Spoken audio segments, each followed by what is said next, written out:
Shalom, shalom. Kita ketemu lagi di dalam acara pendalaman Alkitab online. Dan hari ini temanya agak serem, yaitu kematian, ya. Nah, sebelum kita mulai, mari kita tundukkan kepala. Tuhan, terima kasih untuk pertolongan Tuhan sehingga pada saat ini kami bisa melakukan pendalaman Alkitab walaupun secara online. Engkau yang urapi sehingga apa yang kami bahas ini semua dengan satu tujuan untuk semakin kami mengenal Tuhan kami. Terima kasih Tuhan, hanya di dalam nama Tuhan Yesus kami berdoa. Amin. Oke, memang judulnya kematian gitu ya, karena memang beberapa hari yang lalu saya ada pertanyaan yang menarik, yaitu tentang siapa yang mencabut nyawa manusia gitu ya. Jadi manusia ini siapa sih yang mencabut nyawanya?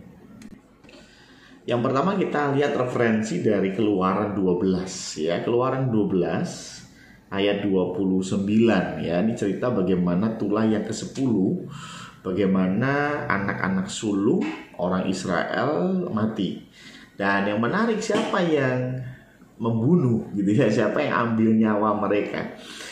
Keluaran 12 ayat 29 berkata demikian, maka pada tengah malam Tuhan membunuh tiap-tiap anak sulung di tanah Mesir, dari anak sulung Firaun yang duduk di tahtanya sampai kepada anak sulung orang tawanan yang ada dalam liang tutupan beserta segala anak sulung hewan. Jadi Tuhan yang membunuh, dalam arti kata Tuhan yang mengambil nyawa ya dari manusia. Dan ini memang pas banget karena memang Tuhan adalah sumber dari segala sesuatu ya.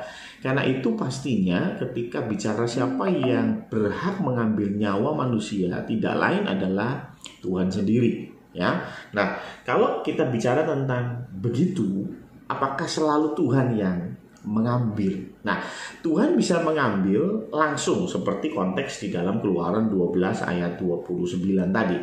Tetapi ada juga ketika Tuhan menggunakan media lain, menggunakan cara lain, menggunakan mekanisme lain untuk mencabut nyawa manusia ya. Contohnya Keluaran 21 ayat 13. Ini menarik. Keluaran 21 ayat 13 berkata demikian. Jadi bicara tentang undang-undang masalah membunuh gitu ya. Kalau membunuh pasti akan dihukum mati gitu ya, membunuh sesamanya. Tapi yang menarik Keluaran 21 ayat 13. Tetapi jika pembunuhan itu tidak disengaja. Jadi pembunuhan itu tidak disengaja, melainkan tangannya ditentukan Allah melakukan itu. Jadi tangannya ditentukan Allah. Jadi Allah pakai tangan orang itu untuk membunuh ya, untuk menghilangkan nyawa. Maka aku akan menunjukkan bagimu suatu tempat kemana ia dapat lari gitu ya. Nah, apa maksudnya tangannya ditentukan Allah melakukan itu? Nah, ini dijelaskan di dalam Ulangan 19 ayat yang keempat dan 5. Ya, inilah ketentuan mengenai pembunuh yang melarikan diri ke sana dan boleh tinggal hidup. Maksudnya ini yang tidak sengaja. Apabila ia membunuh sesamanya manusia dengan tidak sengaja dan dengan tidak membenci dia sebelumnya. Misalnya, ya contohnya nih ya. Apabila seseorang pergi ke hutan dengan temannya untuk membelah kayu. Ketika tangannya mengayunkan kapak untuk menebang pohon kayu, mata kapak terlucut dari gagangnya. Ya, jadi mata kapak yang dari besi itu bahasa Jawanya merusut ya, ucul gitu ya. Lalu mengenai temannya hingga mati.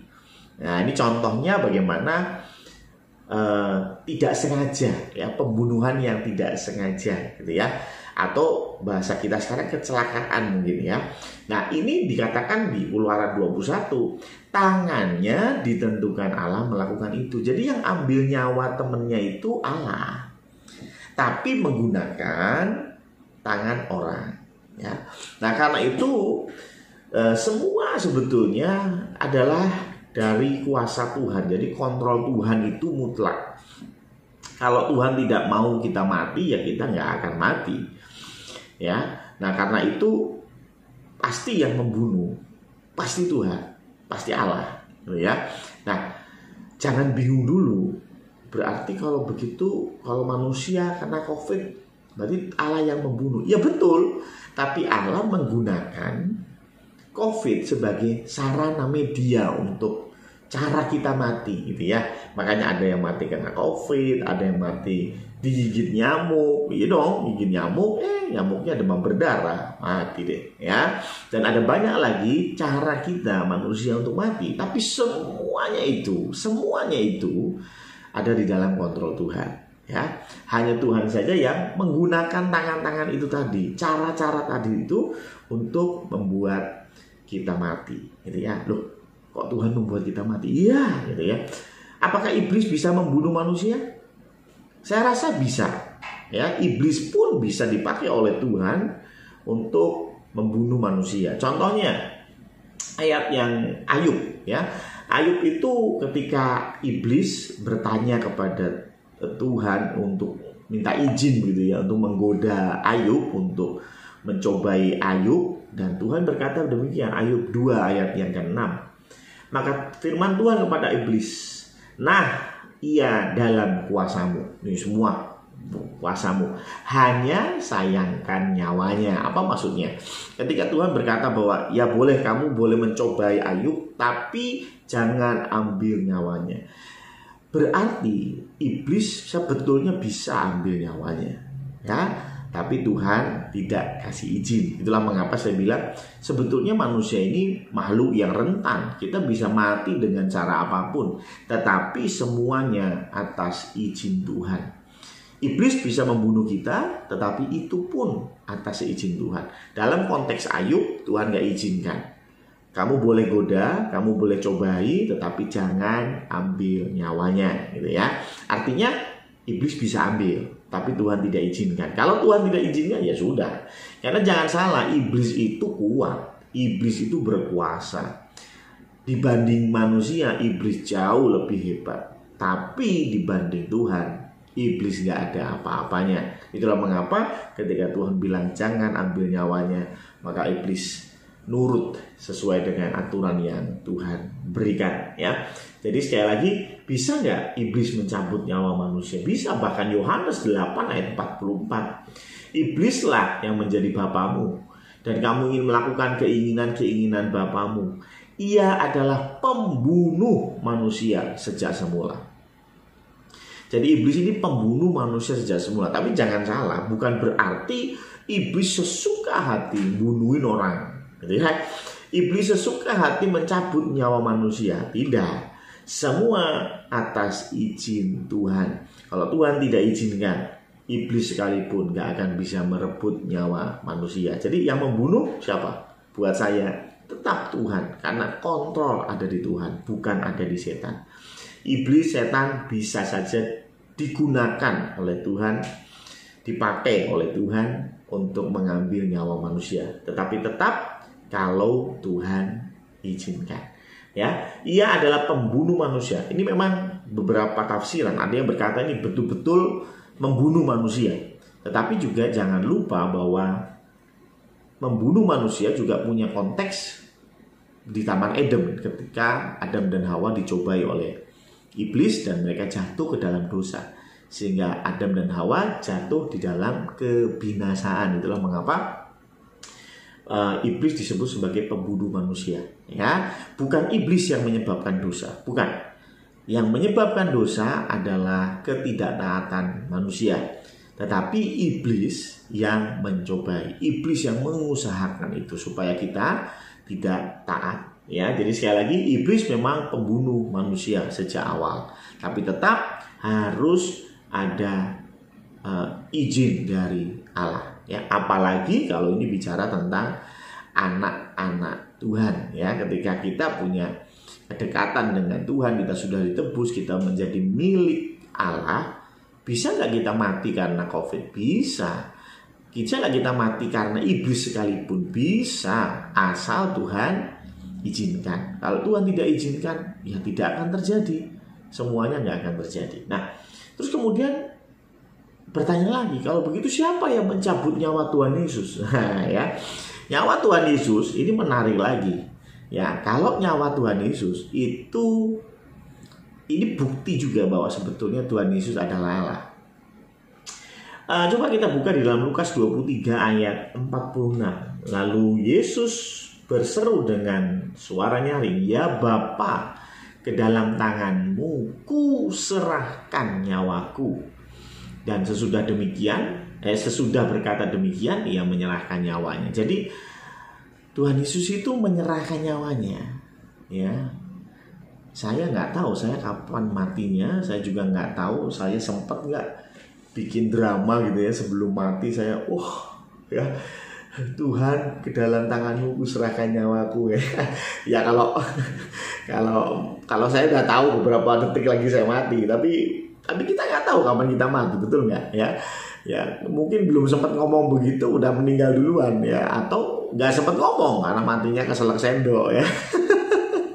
Tapi intinya di dalam konteks Lukas 23 ayat 46 jelas dikatakan bahwa Yesus menyerahkan nyawanya. Jadi dia tidak diambil nyawanya, tapi dia menyerahkan nyawanya. Kenapa? Ya karena dia adalah Allah.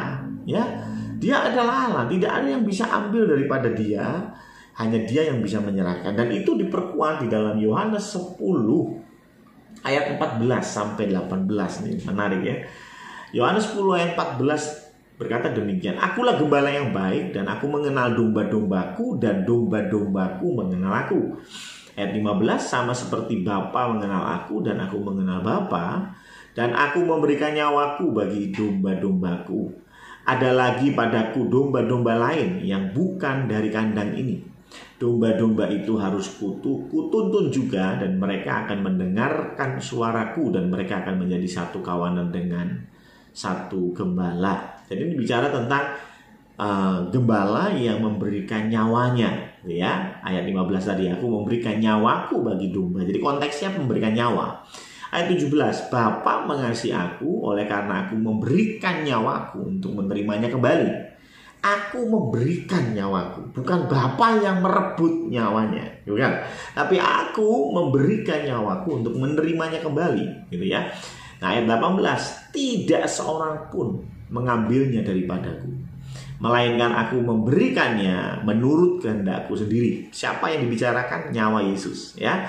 "Tidak seorang pun mengambilnya daripadaku, melainkan aku memberikannya menurut kehendakku sendiri. Aku berkuasa memberikannya dan berkuasa mengambilnya kembali." Nah, inilah tugas yang kuterima dari Bapakku. Jadi kalau Tuhan Yesus beda, ya. Tuhan Yesus dia punya kuasa untuk memberikan, tetapi juga nggak hanya memberikan, dia juga berkuasa mengambilnya kembali. Nyawanya dia ambil kembali, ya. Dan itu adalah salah satu bukti Yesus ini bukan manusia biasa. Dia adalah Allah yang menjadi manusia. Kalau kita sekarang, ya kalau kita memberikan nyawa kita atau kita mati, ya sudah, kita nggak punya kuasa lagi untuk mengambilnya kembali, tetapi Tuhan Yesus punya kuasa, ya. Jadi kembali sekali lagi, kematian itu semua adalah Tuhan yang atur, ya. Tuhan yang atur. Tuhan bisa pakai berbagai macam cara untuk kita mati, ya.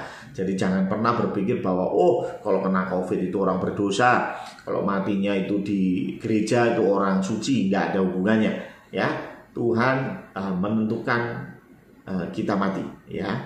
Kita mati sesuai dengan izin Tuhan. Tetapi memang ada berbagai cara yang Tuhan pakai untuk kita mati. Ada konteksnya Tuhan sendiri yang ambil, ada konteksnya dia pakai tangan manusia lain, bahkan juga beberapa kasus tangan setan untuk mengambil nyawa manusia, ya. Dan kadang kita berpikir, kenapa kok bukankah Tuhan itu baik? Kenapa Tuhan membunuh manusia? Ya. Loh, kalau Tuhan membunuh manusia itu bentuk dari keadilan Tuhan. Coba bayangin manusia nggak ada yang mati. Aduh, kasihan ya. Anak-anak kita, cucu-cucu kita nggak ada pekerjaan. Karena apa? Ya presidennya, menterinya nggak ganti-ganti, karena hidup terus ya. Tentunya bukan ya, bukan hal yang baik kalau kita semua bisa hidup terus gitu ya. Tuhan yang sudah merancangkan kematian, dan itu baik. Karena apa? Karena di dunia ini memang tidak baik, ya. Tuhan sudah menyediakan tempat yang jauh lebih baik di surga nanti. Nah, inilah yang seringkali kita salah kaprah, bahwa kita mengira Tuhan hanya bicara hal yang baik. Tapi sebetulnya coba lihat di Pengkhotbah 7 ayat 14. ya, pada hari mujur bergembiralah. Tahu ya hari mujur ya? Hari mujur itu pas pulang ke sekolah, terus ada yang ngasih duit, ya itu hari mujur ya. Waktu pulang kerja tiba-tiba dikasih bonus sama bos, nah itu hari mujur. Pada hari mujur bergembiralah. Tetapi pada hari malang, ingatlah bahwa hari malang ini pun dijadikan Allah seperti juga hari mujur, supaya manusia tidak dapat menemukan sesuatu mengenai masa depannya. Jadi hari mujur, hari malang itu Tuhan yang atur, Tuhan yang menjadikan. Juga diperkuat di dalam Yesaya 45 ayat 7. Yang menjadikan Allah ya. Allah adalah Allah yang menjadikan terang dan menciptakan gelap. Jadi Tuhan itu menjadikan terang juga menciptakan gelap. Yang menjadikan nasib mujur dan menciptakan nasib malang. Akulah Tuhan yang membuat semuanya. Ini ya. Jadi Tuhan semua yang bikin ya. Tetapi ingat, sebagai anak-anak Tuhan kita juga punya pegangan bahwa Tuhan turut bekerja dalam segala sesuatu untuk mendatangkan kebaikan. Jadi buat siapa? Buat orang-orang yang mengasihinya. Kalau kita mengasihi Yesus Kristus, kita mengasihi Allah, jangan pernah khawatir. Karena apa? Mungkin kita melihat kejadiannya adalah malang, kejadiannya adalah buruk, kejadiannya adalah seseorang yang kita cintai meninggal. Tetapi ingat, Tuhan turut bekerja mendatangkan kebaikan. Ya, kita hanya melihat yang sekarang, besok tentu kita akan melihat sebuah kebaikan Tuhan sudah siapkan. Ya, amin. Itu saja pendalaman Alkitab pada malam hari ini. Jangan pernah khawatir untuk kematian, karena kita sudah ditebus, dan ketika kita mati sudah jelas kita akan menerima mahkota kehidupan. Amin. Mari kita tundukkan kepala, kita berdoa. Tuhan Allah Bapa kami, terima kasih untuk pendalaman Alkitab yang kami lakukan, dan biarlah ini memberkati kami. Hanya di dalam nama Tuhan Yesus kami berdoa. Amin.